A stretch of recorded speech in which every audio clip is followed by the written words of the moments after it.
तो इन लोगों को हमारे पढ़े लिखे लोग क्या कहते हैं? विधायक जी, सांसद जी। और बाबा साहब अम्बेडकर क्या कहते हैं? दलाल जी, बड़ुआ जी।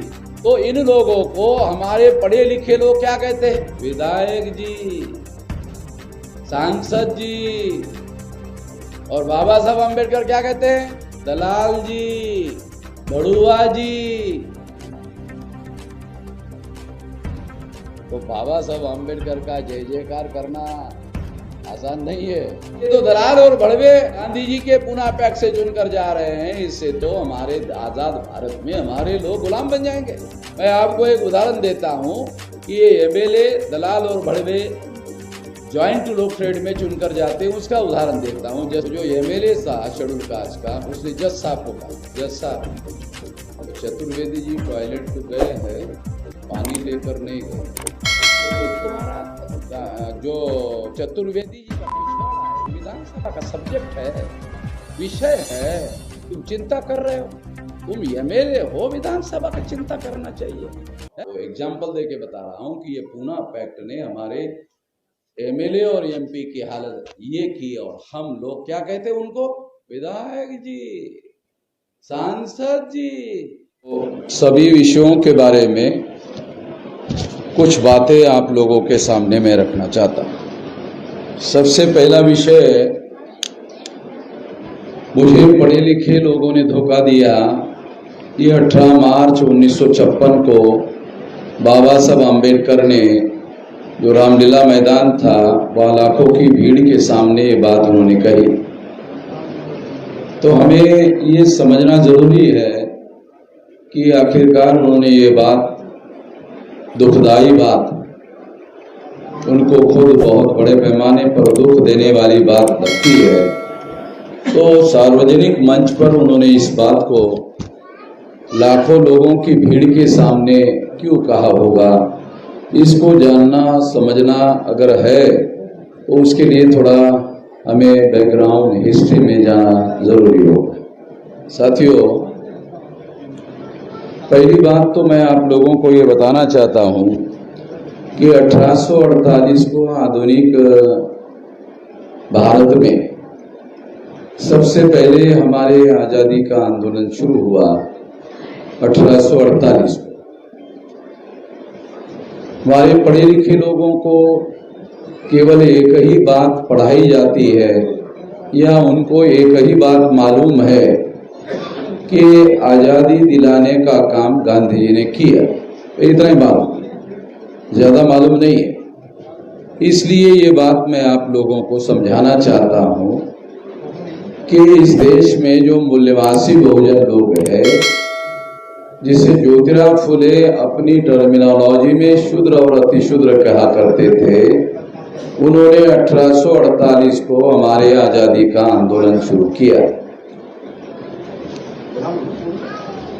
जब उन्होंने हमारे आज़ादी का आंदोलन शुरू किया था तो गांधी जी पैदा भी नहीं हुए थे, क्योंकि हमारे लोगों को तारीखों के बारे में ठीक से जानकारी नहीं है। यानी पढ़े लिखे लोगों को ये जानकारी होना चाहिए था, मगर उनको ये जानकारी नहीं है कि 1848 को ज्योतिराव फुले के द्वारा जब ये आंदोलन शुरू किया गया हमारे आज़ादी का, तब उन्होंने जो ये किताब लिखी है, उस किताब का नाम है गुलामगिरी।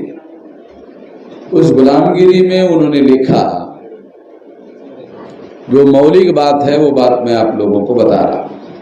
उसमें उन्होंने लिखा कि जब तक अंग्रेज भारत में है, जब तक अंग्रेज भारत में है, तब तक अवसर है। जो ज्योतिराव फुले ने कहा वो खास बात मैं आप लोगों को बता रहा हूं। गुलामगिरी नाम की जो किताब उन्होंने लिखी, उस किताब में उन्होंने लिखा कि जब तक अंग्रेज है तब तक अवसर है, और जब तक अवसर है तब तक हमें शूद्र और अतिशूद्रों को जल्दी से जल्दी जागना चाहिए, जागृत होना चाहिए और ब्राह्मणों की गुलामी से आजादी हासिल करनी चाहिए। उन्होंने ये नहीं कहा अंग्रेजों की गुलामी से आजादी हासिल करनी चाहिए।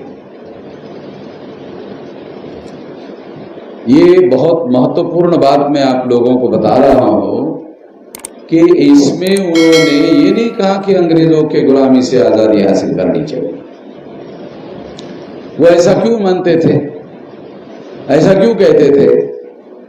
क्योंकि वो जानते थे कि जब अंग्रेज भारत में नहीं थे तब ब्राह्मण आजाद थे। जब अंग्रेज भारत में ही नहीं थे तो ब्राह्मण अंग्रेजों के गुलाम थे, ये तो नहीं कहा जा सकता। तो जब अंग्रेज भारत में नहीं आए थे तब ब्राह्मण आजाद थे, और जब ब्राह्मण आजाद थे हम तब भी गुलाम थे। इसका मतलब है जो सिद्धांत हमें पढ़ाया जाता है कि केवल मात्र अंग्रेजों ने हमें गुलाम बनाया, ये सिद्धांत गलत है। अंग्रेजों के आने के पहले हम ब्राह्मणों के गुलाम थे। ब्राह्मणों ने वर्ण व्यवस्था बनाई, उसके गुलाम ब्राह्मणों ने हमें बनाया। ब्राह्मणों ने जाति व्यवस्था बनाई, और जाति व्यवस्था के अंतर्गत आप सुनकर हैरान हो जाओगे 1703 जाति के टुकड़े शेड्यूल कास्ट के किए। हमारे लोगों को मालूम नहीं है, पढ़े लिखे लोगों को। 1703 टुकड़े शेड्यूल कास्ट के। शेड्यूल कास्ट की जो जातियां हैं भारत भर में वो 1703 है। 801 टुकड़े आदिवासियों के और 3743 जाति के टुकड़े पिछड़े वर्ग के। तीनों को मिलाओ तो टुकड़े होते हैं 6247। इसका मतलब है ब्राह्मणों ने हमारे लोगों को 6247 जाति के टुकड़ों में बांटा। अंग्रेजों ने हिंदू मुसलमान 2 टुकड़ों में बांटा था। ध्यान रखो, वो कंपैरेटिवली भी बता रहा हूं क्योंकि बात समझ में आ जाए कि कंपैरेटिवली गुलाम बनाने वाले अंग्रेज भी है, गुलाम बनाने वाले ब्राह्मण भी है। तो 2 गुलाम बनाने वालों में ज्यादा खतरनाक कौन है, ये कंपैरेटिव स्टडी से पता चलेगा। तो इसलिए बता रहा हूं, अंग्रेजों ने हिंदू मुसलमान 2 टुकड़ों में बांटा था। ब्राह्मणों ने 6247 जाति के टुकड़ों में बांटा। इसका मतलब है कि ब्राह्मण अंग्रेजों से 3000 गुना ज्यादा खतरनाक। ब्राह्मण अंग्रेजों के मुकाबले 3000 गुना ज्यादा खतरनाक, क्योंकि 6247 जाति को 2 से भागाकार कर दो तो 3000 से ज्यादा का आंकड़ा निकलेगा। तो इसलिए ये बात मैं आपको उदाहरण देकर समझाकर बता रहा हूं कि ब्राह्मणों ने वर्ण व्यवस्था का निर्माण किया, हमें गुलाम बनाने के लिए जाति व्यवस्था का निर्माण किया, अस्पृश्यता का निर्माण किया, आदिवासियों का सेग्रीगेशन किया, महिलाओं को दास बनाया, शूद्रत्व पिछड़े वर्ग पर थोपा, और जो घुमंतु जातियां है उन लोगों का बहिष्कार किया। ये 7 लक्षण हैं, आप लोगों को समझना होगा। और ये 7 लक्षणों के विरोध में भारत में 15 अगस्त 47 से कोई आंदोलन चला। इसके विरोध में ऐसा कोई उदाहरण, कोई तथ्य उपलब्ध नहीं। क्यों? क्योंकि आजादी के बाद नेतृत्व की जिम्मेदारी कश्मीरी ब्राह्मण पंडित जवाहरलाल नेहरू को मिली, तो वो ब्राह्मणों की ही व्यवस्था के विरोध में आंदोलन क्यों करेगा? ये समझना। दूसरी बात मैं आप लोगों को बताना चाहता हूं, वो हम लोगों को समझना बहुत जरूरी है। वो है कि जो गांधी जी के द्वारा या कांग्रेस के द्वारा तथाकथित आजादी का आंदोलन चलाया गया था, वो हमारे आजादी का आंदोलन नहीं था। ये दूसरी बात आप लोगों को ध्यान रखना है। सरकार को पूरी ताकत लगाने के बाद भी हर घर में तिरंगा झंडा लोगों ने नहीं फहराया। प्रधानमंत्री ने पूरी ताकत, पूरे सेंट्रल गवर्नमेंट, स्टेट गवर्नमेंट लगा दिया, सारी मशीनरी लगाया, तो मैं देख रहा था कि हो सकता है कि हर घर में तिरंगा झंडा लगे। लोगों को आजादी का कोई एहसास ही नहीं है। आजादी लोगों के घरों तक पहुंची ही नहीं है। एक महाराष्ट्र में बड़ा कवि है, उसने लिखा, आजादी किस गधी का नाम है। कविता नामदेव ढसाल बहुत बड़ा फेमस कवि है। उसने कहा कि आजादी किस गधी का नाम है। तो हमें तो पता ही नहीं है। कोई आदमी को ऐसा भारत के 15 अगस्त में नहीं लगता कि हमें अपने पैसे से झंडा खरीदना चाहिए और अपने घर पर लगाना चाहिए। किसी को लगता ही नहीं, एक भी आदमी को नहीं लगता। ये भी सरकार ने बहुत ताकत ठोकने के बाद कुछ लोगों ने लगाया होगा। अगर मान लो जबरदस्ती से झंडा लगाया जाता है या लगवाया जाता है तो उसका कोई मीनिंग तो है नहीं ना। आजादी का एहसास होना चाहिए था। तो जो इस देश में अंग्रेजों के गुलाम थे वो आजाद हो गए, जो ब्राह्मणों के गुलाम थे वो तो अभी ये फर्क हम लोगों को समझना होगा। इसलिए ये बात दोहराकर बता रहा हूं कि आजादी का आंदोलन ही नहीं था। वो मूल निवासी बहुजनों के गुलामी का आंदोलन था, उनको और गुलाम बनाए रखने का आंदोलन था। तो 1885 को जब कांग्रेस की स्थापना हुई, चटर्जी, मुखर्जी, बनर्जी, गोखले, तिलक, आगरकर, तो इन्होंने, ज्योतिराव फुले उस समय जीवित थे। 1890 में ज्योतिराव फुले का मृत्यु हुआ और कांग्रेस की स्थापना 1885 को हुई और भी महाराष्ट्र में हुई। ज्योतिराव फुले उस समय बहुत बड़ा नाम था। ज्योतिराव फुले उस समय बहुत बड़ा नाम था। ज्योतिराव फुले को कांग्रेस में लाने के लिए एक आदमी को भेजा गया, ब्राह्मण को भेजा गया। उसने उसको कहा कि आप नेशनल कांग्रेस में, राष्ट्रीय सभा में आप ज्वाइन हो जाइए, शामिल हो जाइए। तो उन्होंने कहा ये नेशनल कांग्रेस राष्ट्रीय सभा नहीं है, ये ब्राह्मण सभा है। इस ब्राह्मण सभा में मैं शामिल होने वाला नहीं हूं। ये लोग हमारे लोगों की आजादी दिलवाएंगे, इस पर मेरा यकीन नहीं है, विश्वास नहीं है। और जो ज्योतिराव फुले ने कहा वो बात साबित हो। साथियों, जब साउथबरो कमीशन भारत में आया तो बाबा साहब आंबेडकर इंग्लैंड से भारत में पढ़ाई करके आए थे, तो उन्होंने रिटर्न मेमोरेंडम दिया। वो रिटर्न मेमोरेंडम लिखित रूप से अभी भी अवेलेबल है, कोई भी आदमी पढ़ सकता है। तो उस समय बाबा साहब आंबेडकर की उम्र 27 साल की थी, 1918।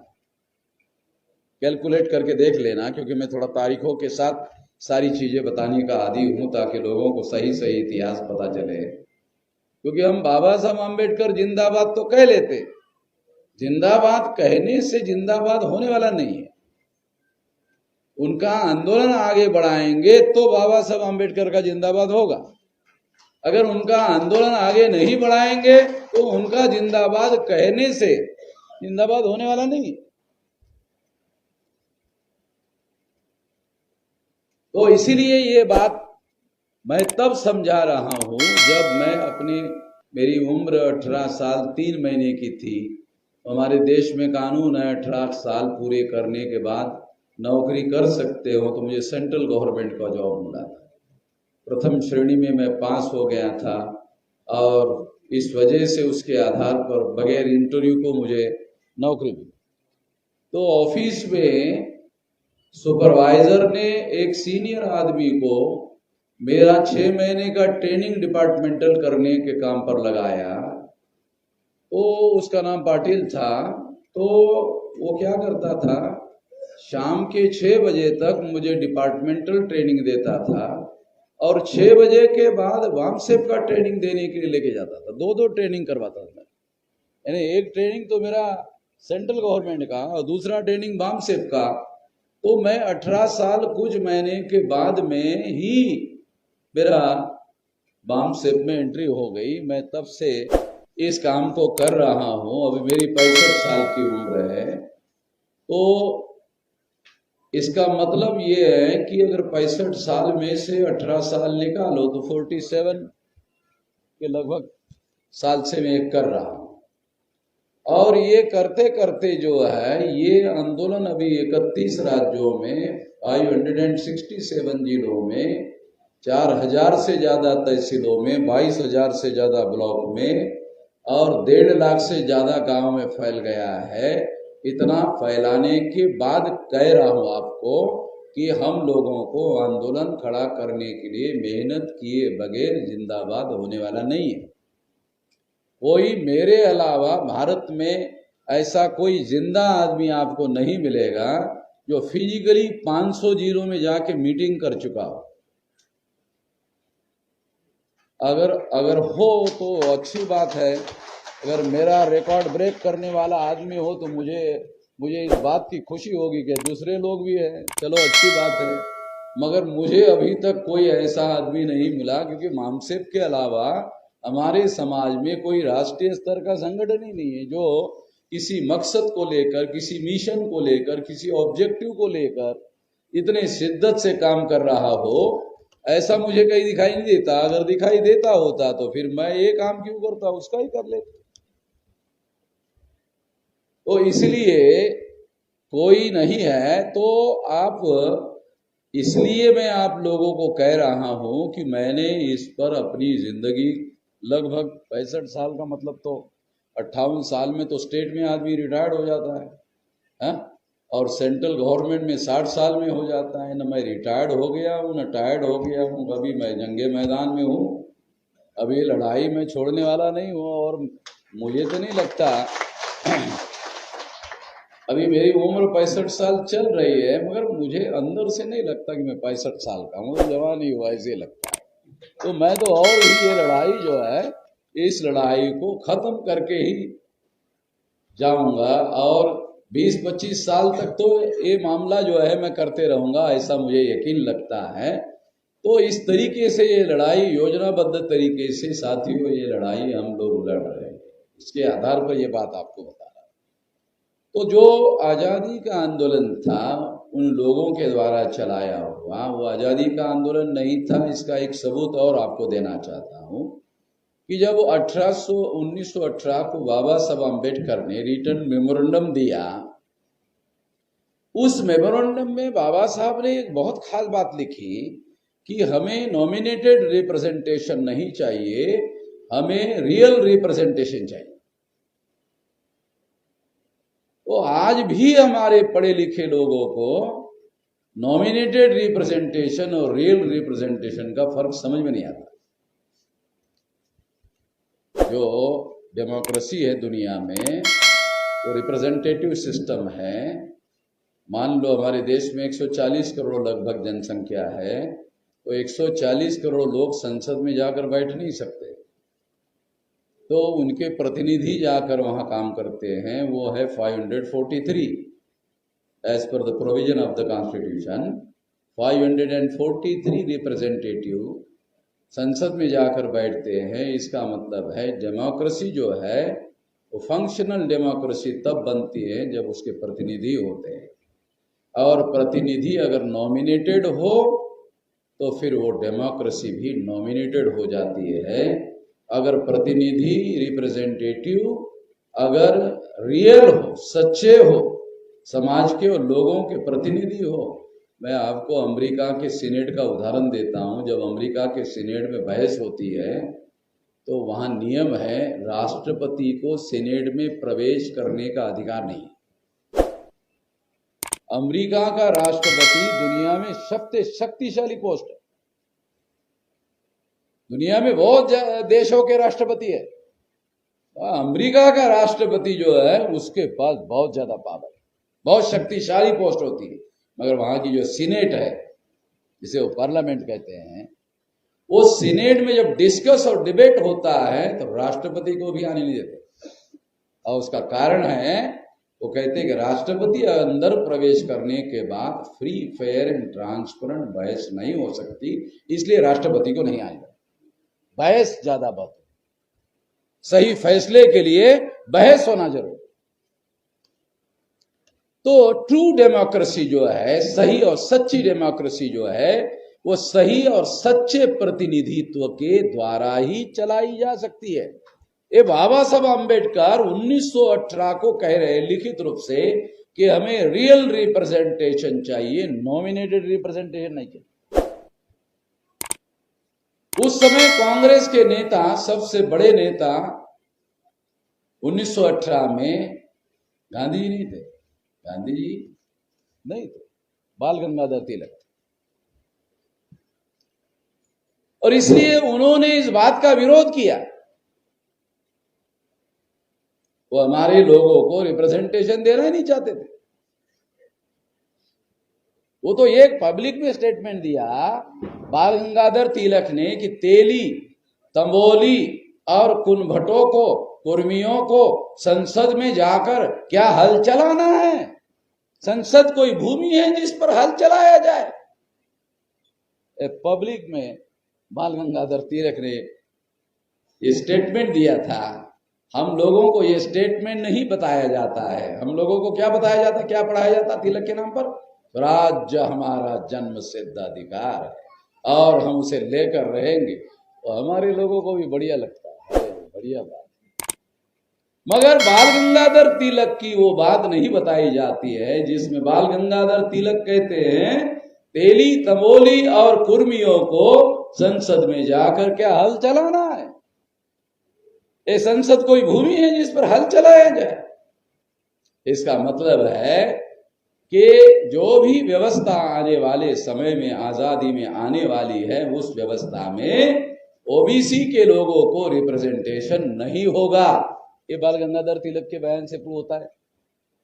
जब ओबीसी को ही रिप्रेजेंटेशन नहीं होगा तो शेड्यूल कास्ट को रिप्रेजेंटेशन होगा, शेड्यूल ट्राइब को रिप्रेजेंटेशन होगा, नॉमिनी ट्राइब को रिप्रेजेंटेशन होगा। इसका तो सवाल ही नहीं है। ओबीसी को ही रिप्रेजेंटेशन की बात मानने के लिए राजी नहीं था।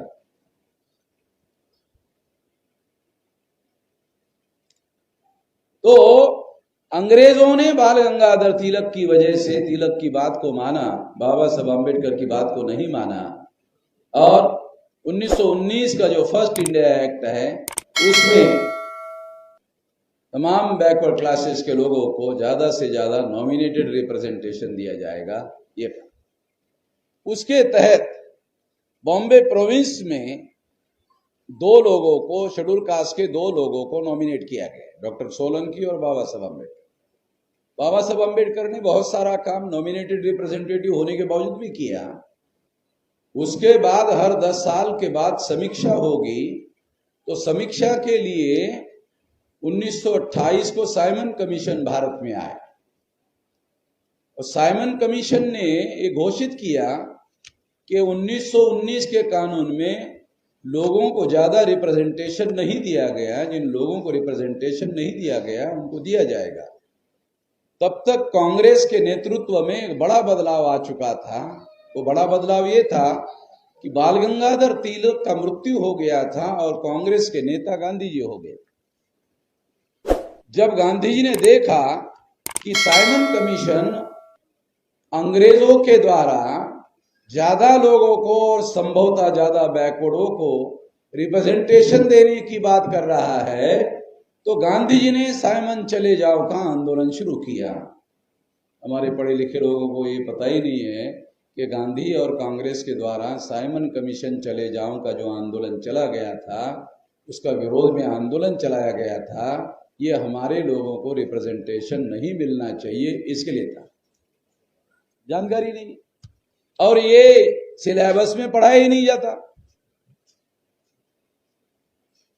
मायावती मुख्यमंत्री रही, मुलायम सिंह यादव मुख्यमंत्री रहे, अखिलेश यादव मुख्यमंत्री रहे, तमाम किस्म के बैकवर्ड मुख्यमंत्री रहे, मगर उन्होंने अपना सिलेबस बनाया, ऐसा कोई उदाहरण उपलब्ध नहीं। एजुकेशन मिनिस्टर जरूर बनाया उन्होंने, मगर उन्होंने उस एजुकेशन मिनिस्टर ने कोई सिलेबस बनाया, ऐसी कोई खबर मैंने पढ़ी नहीं। प्रजापति जी, शायद आप पत्रकार है तो आप ज्यादा जानते होंगे, मैंने तो नहीं पढ़ी। हमारे बैकवर्डों का भी उत्तर प्रदेश में राज रहा, मगर उनके द्वारा कोई सिलेबस नहीं लिखा गया जिसके माध्यम से ये कहा जा सकता हो कि उन लोगों के द्वारा कोई सिलेबस चलाया गया हो और उसमें कुछ हिस्टोरिकल गलतियां सुधारने का काम किया हो और कुछ अच्छाइयां जो है उसमें दाखिल। ऐसा कुछ हुआ नहीं। तो मैं इसीलिए ये बात आप लोगों को बता रहा हूं क्योंकि हमारे लोगों को वास्तविक इतिहास जो मालूम होना चाहिए वो मालूम ही नहीं है। साइमन कमीशन चले जाओ का आंदोलन बैकवर्डों को रिप्रेजेंटेशन ना मिले इसके लिए था।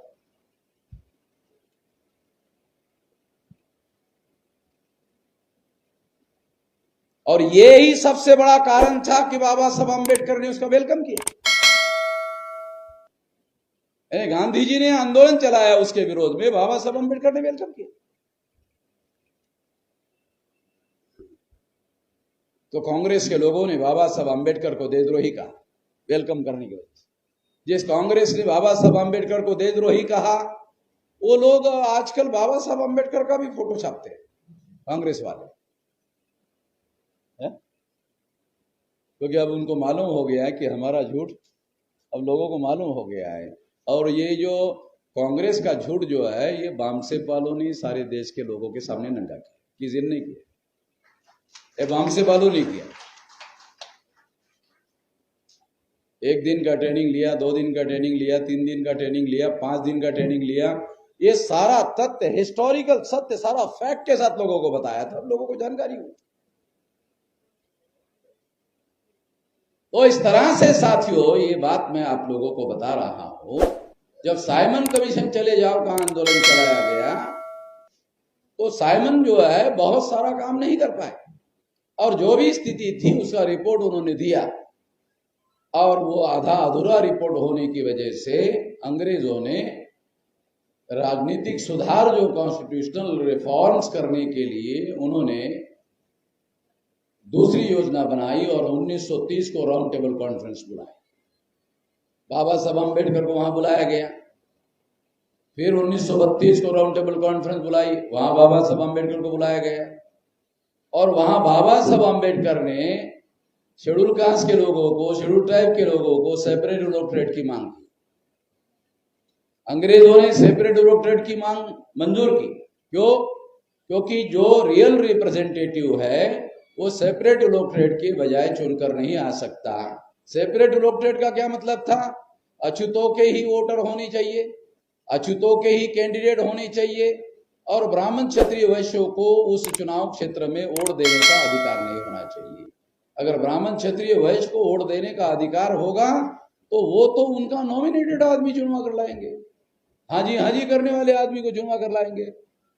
इसलिए बाबा साहब अम्बेडकर ने सेपरेट इलेक्टोरेट की मांग की। अंग्रेजों ने इस बात को स्वीकार किया और 17 अगस्त 1932 को एक कम्युनल अवार्ड डिक्लेयर किया। जब ये डिक्लेयर किया तो गांधी जी ने इसके विरोध में आमरण अनशन किया। मुझे नहीं लगता आप लोगों को इसके बारे में जानकारी है। बाबा साहब अम्बेडकर ने जब सेपरेट इलेक्टोरेट आप लोगों के लिए हासिल किया तो गांधी जी ने इसको छीनने के लिए आमरण अनशन किया और आमरण अनशन के बदौलत 24 सितंबर 1932 को पुनः पैक्ट हुआ और उस पूना पैक्ट में सेपरेट इलेक्टेड समाप्त कर दिया गया और ज्वाइंट इलेक्टेड हमारे लोगों पर थोपा गया। ये ज्वाइंट इलेक्टेड 1935 के सेकंड इंडिया एक्ट में कानून बनाया गया और कानून बनाकर 1937 में प्रोविंशियल गवर्नमेंट के लिए जो चुनाव हुआ, उस चुनाव में इसी के आधार पर चुनाव, और इसी के आधार पर जब चुनाव हुआ तो बाबा साहब आम्बेडकर ने कहा कि इससे तो दलाल और भड़ुए लोग चुनकर गए। ये मेरा शब्द नहीं है, ये बाबा साहब आम्बेडकर ने what Gandhi and Congress out to untouchable नाम का किताब लिखा अंग्रेजी में। दूसरा किताब लिखा Gandhi and emancipation of untouchable. तीसरा किताब है स्टेट्स एंड माइनॉरिटीज। ये 3 रिटर्न में किताबें है। जो बोल रहा हूं वो लिखित है। ये जो मैं बोल रहा हूं उसमें उन्होंने कहा कि पूना पैक्ट से दलाल और भड़ुए चुनकर जाते। आप लोग क्या कहते हो? विधायक जी, सांसद जी, कहते हो नहीं? हमारे लोग जो शेड्यूल कास्ट और शेड्यूल ट्राइब के लोग 131 मेंबर पार्लियामेंट चुनकर जाते हैं और 22.5% लगभग 4,500 एमएलए चुनकर जाते हैं। ऑल इंडिया में 4,500 एमएलए में 22.5% SC ST के एमएलए चुनकर जाते हैं। तो 4,500 में 22.5% का मतलब है 1,000 तो लगभग चुनकर जाते ही जाते। तो इन लोगों को हमारे पढ़े लिखे लोग क्या कहते हैं? विधायक जी, सांसद जी। और बाबा साहब आम्बेडकर क्या कहते हैं? दलाल जी, बड़ुआ जी। तो बाबा साहब आम्बेडकर का जय जयकार करना आसान नहीं है। बाबा साहब आम्बेडकर का जय जयकार करना चाहते हो ना, तो फिर विधायक जी नहीं कह सकते, आपको कहना पड़ेगा दलाल जी, बड़ुआ जी। और जब आप ऐसा कहोगे तब आपको लगेगा जागृत हो गया, अब दोस्त को पहचानने लगा, दुश्मन को पहचानने लगा। तब समझ में आ जाएगा। ये सच्चाई जब लोगों को पता चलेगी तब जागृति होगी। जागृति ऐसे थोड़ी होती है, मीठी मीठी बातें करने से थोड़ी जागृति होती है। जागृति तब होती है जब सच्चाई लोगों को बताई जाती है, वो भी कंपैरेटिवली बताई जाती है, तुलनात्मक रूप से बताया जाता है। इसलिए बता रहा हूं आप लोग। तो तब बाबा साहब आम्बेडकर को लगा कि ये तो दलाल और भड़वे गांधी जी के पूना पैक्ट से चुनकर जा रहे हैं, इससे तो हमारे आजाद भारत में हमारे लोग गुलाम बन जाएंगे। अरे जो एमएलए एमपी है वो गुलाम बन जाएंगे, तो बाकी समाज तो आसानी से गुलाम बन जाएगा। इनके रिप्रेजेंटेटिव को वो लोग गुलाम बनाने में कामयाब हो जाएंगे, तो उनका समाज तो अपने आप गुलाम हो जाएगा। मैं आपको एक उदाहरण देता हूं कि ये एमएलए दलाल और भड़वे ज्वाइंट इलेक्टेड में चुनकर जाते हैं, उसका उदाहरण देता हूं। जस्टिस अकोदिया जयपुर के, राजस्थान के, वो और चतुर्वेदी राज्यसभा के सांसद और एक शेड्यूल कास्ट का एमएलए और ड्राइवर, 4 लोग जयपुर से जोधपुर जा रहे थे। तो 50-60 किलोमीटर चलने के बाद चतुर्वेदी को टॉयलेट लग गया। उसने ड्राइवर को कहा रोका रोका रोका। ड्राइवर ने गाड़ी रोका। रोकने के बाद चतुर्वेदी ने दरवाजा खोला और टॉयलेट के चले गए। आधा मिनट हो गया, 1 मिनट हो गया, 1.5 मिनट हो गया। तो जो एमएलए था शेड्यूल कास्ट का, उसने जज साहब को कहा, जज साहब, तो चतुर्वेदी जी टॉयलेट को गए हैं, पानी लेकर नहीं गए। एमएलए जो शेड्यूल कास्ट का था ना, उसने जज साहब वो चतुर्वेदी जी टॉयलेट को गए हैं, पानी लेकर नहीं गए। तो जज साहब ने शेड्यूल कास्ट के एमएलए को कहा नहीं लेकर गए होंगे, चतुर्वेदी जी का पिछवाड़ा है, वो धोना चाहते हैं, नहीं धोना चाहते, उनकी मर्जी है। ये कोई तुम्हारे विधानसभा का विषय है? चलो कुछ लोगों को समझ में आ रहा है, ज्यादा की समझ में नहीं आ रहा है, थोड़ा समझ में आ रहा है। इतना आसान नहीं है समझना। क्या कहा जज साहब ने? तो ये कोई तुम्हारा जो चतुर्वेदी जी का पिछवाड़ा है, वो विधानसभा का सब्जेक्ट है, विषय है, तुम चिंता कर रहे हो? तुम एमएलए हो, विधानसभा का चिंता करना चाहिए है? चुप हो गए। अब जज साहब ने जब डांटा तो चुप हो गया।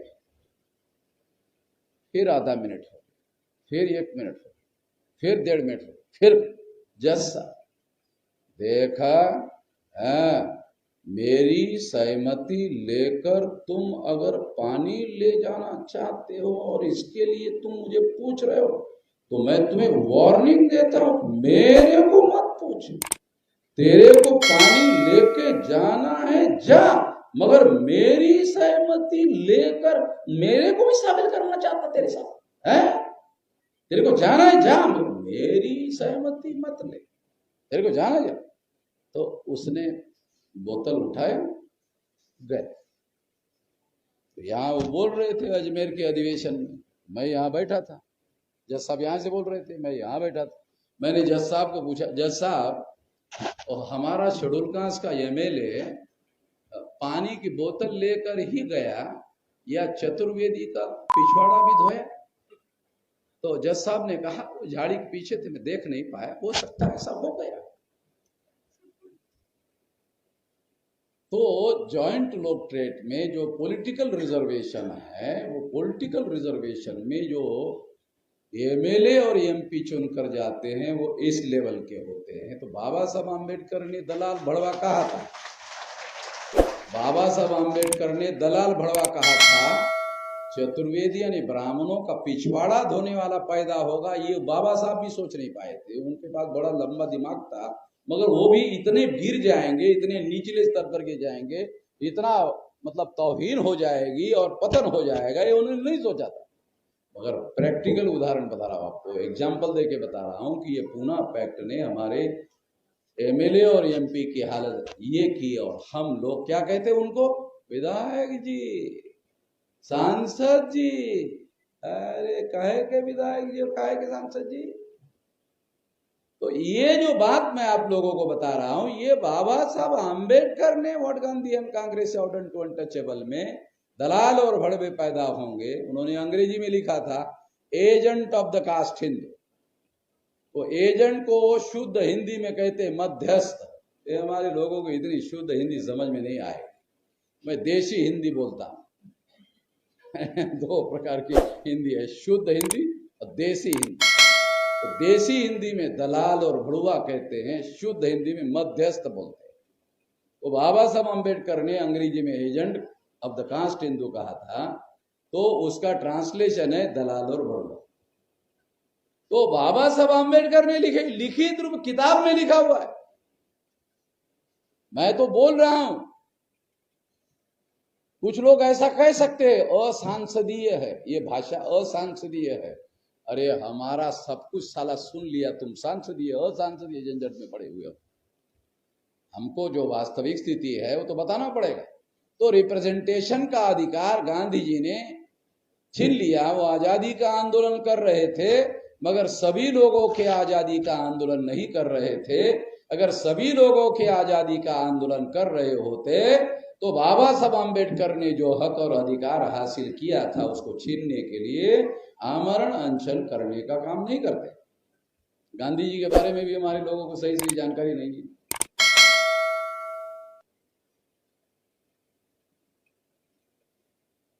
मुझे किसी ने पूछा गुजरात में, गांधी जी ऐसा कैसे कर सकते हैं? मुझे क्या पूछा, गांधी जी ऐसा कैसे कर सकते हैं? मैंने पूछा क्यों नहीं कर सकते? तो उसने कहा वो महात्मा थे ना। उसने कहा वो महात्मा थे और महात्मा ऐसे कैसे कर सकता है? मैंने कहा मैं तो डॉक्यूमेंट्री बोल रहा हूं, मैं जो बोल रहा हूं वो डॉक्यूमेंट्री है। इसका मतलब है सही है, तुम्हें मालूम नहीं है ये अलग बात है, मगर वो डॉक्यूमेंट्री बात है।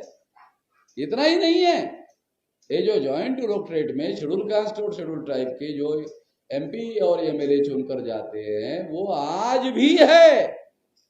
330 आर्टिकल 332 में आज भी एमएलए और एमपी चुनकर जाते हैं। बाबा साहब आम्बेडकर ने संविधान सभा में जब संविधान सुपुर्द किया डॉक्टर राजेंद्र प्रसाद को, तो उस समय लिखित भाषण दिया। उस लिखित भाषण में उन्होंने कहा कि मैं संविधान की हर बात से सहमत नहीं हूं।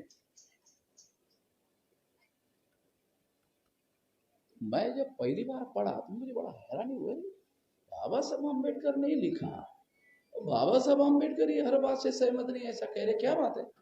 तो मैंने छानबीन किया, रिसर्च किया, तो पता चला कि ये जो दलाल और भड़वे का सिस्टम था पूना पैक्ट का, ये गांधी और कांग्रेस ने अपने अनियंत्रित बहुमत के आधार पर भारत के संविधान में भी बाबा साहब आम्बेडकर को डालने के लिए मजबूर किया।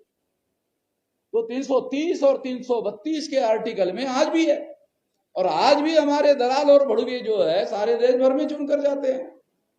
आप सुनकर हैरान हो जाओगे, आजाद भारत में कोई भी सेंट्रल गवर्नमेंट 131 मेंबर पार्लियामेंट हमारे चुनकर जाते हैं, उनके समर्थन के बगैर आजाद भारत की एक भी सरकार नहीं बनी। शेड्यूल कास्ट के और शेड्यूल ट्राइब के आउट ऑफ 543 131 मेंबर पार्लियामेंट चुनकर जाते हैं, 131, और इनके सपोर्ट के बगैर आजाद भारत में एक भी सरकार नहीं बनी।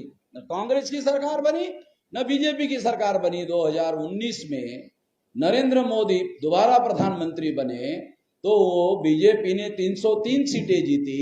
उस 303 में 76 शेड्यूल कास्ट शेड्यूल ट्राइब के एमपी बीजेपी की चुन कराए। Out of 131 76 member parliament schedule caste schedule tribe के बीजेपी के। 303 में से 76 माइनस करो, बीजेपी की सरकार भरभरा के गिर जाएगी। मगर ये लोग ऐसा कभी सोच भी नहीं सकते, कर भी नहीं सकते, तो छोड़ो, सोच भी नहीं सकते, क्योंकि ये सिस्टम जो है इस तरह से उन्होंने बनाया, तो हमारे इलेक्टेड रिप्रेजेंटेटिव को गुलाम बनाकर रखा। तो इस वजह से बाबा साहब आम्बेडकर ने ये खतरा है, इस खतरे को रोकना होगा। इस बात को रोकने के लिए बाबा साहब आम्बेडकर ने 18, 19, 20 जुलाई 1942 को नागपुर में राष्ट्रीय स्तर का अधिवेशन लिया, और उस अधिवेशन में उन्होंने इसके विरोध में रेजोल्यूशन पास किया। जब वो अधिवेशन कर रहे थे तो उसमें 25,000 महिलाएं, 50,000 पुरुष ऑल इंडिया से डेलीगेट थे।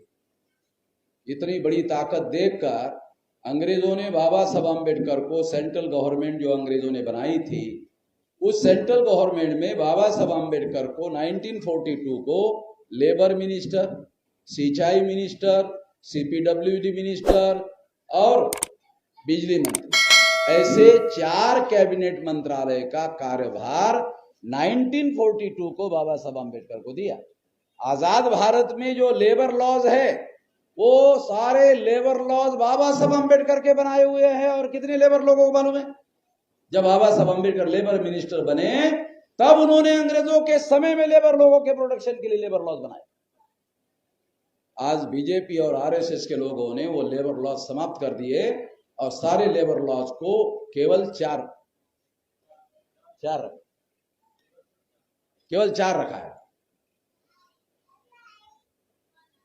तो इस तरह से मैं आप लोगों को ये हिस्टोरिकल बैकग्राउंड के साथ वर्तमान को जोड़ करके आपको समझा रहा। और इस तरह से जब बाबा साहब आम्बेडकर ने, जब वो मिनिस्टर बनाए गए, तो गांधी जी को लगा कि अंग्रेज लोग इसी तरह से बैकवर्ड क्लासेस के लोगों को अधिकार देते रहेंगे तो अंग्रेजों को भगाना होगा। इसलिए गांधी जी ने क्विट इंडिया मूवमेंट 9 अगस्त 1942 को शुरू किया। बाबा साहब आम्बेडकर को अगर लेबर मिनिस्टर अंग्रेजों ने नहीं बनाया होता तो गांधी जी 9 अगस्त 1942 को क्विट इंडिया मूवमेंट शुरू नहीं करते। बाबा साहब आम्बेडकर को लेबर मिनिस्टर बनाने की वजह से गांधी जी को लगा कि ये अंग्रेज इसी तरह से इन लोगों को अधिकार बहाल करते रहेंगे। अभी मिनिस्टर बनाया तो चुपचाप थोड़ी रहेगा आम्बेडकर कोई चुपचाप रहने वाला आदमी थोड़ी है।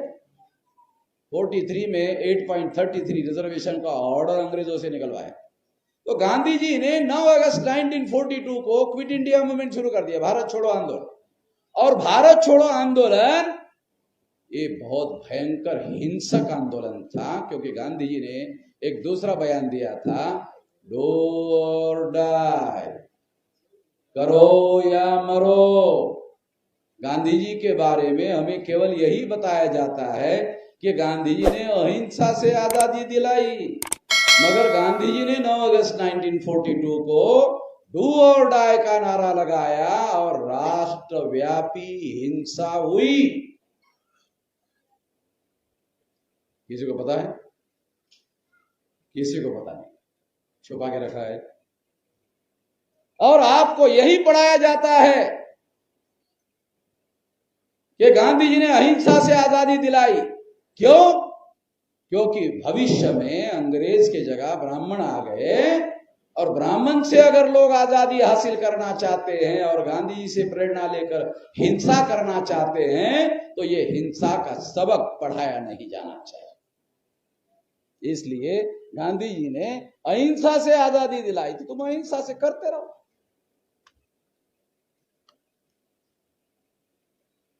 तो इस तरह से साथियों, जो बातें मैं आप लोगों, सारा हिस्टोरिकल फैक्ट है। जब बाबा साहब अम्बेडकर लॉ में मिनिस्टर थे, अंग्रेजों ने सारे देश भर में जो हिंसा हुई उसका सारा डाटा कलेक्ट करके बाबा साहब अम्बेडकर को मिनिस्टर होने की वजह से उनको दिया।